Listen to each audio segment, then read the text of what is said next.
Welcome back to my channel. My name is Aurora and today I have a lot of presents here next to me because it is Christmas Day. Buon Natale, Merry Christmas.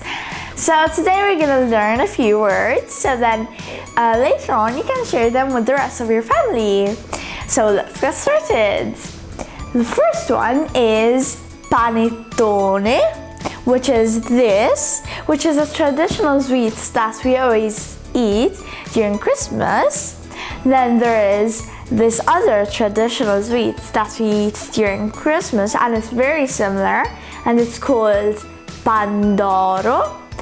Then we have regalo or regali, which are presents, albero di Natale, Christmas tree, and we always play tombola, bingo, during Christmas. For today it is enough because you have to enjoy Christmas with your family. Happy holidays and Merry Christmas to everyone. Buon Natale! Remember to put a thumbs up if you like the video, subscribe, and remember, verde, bianco, rosso. Bye!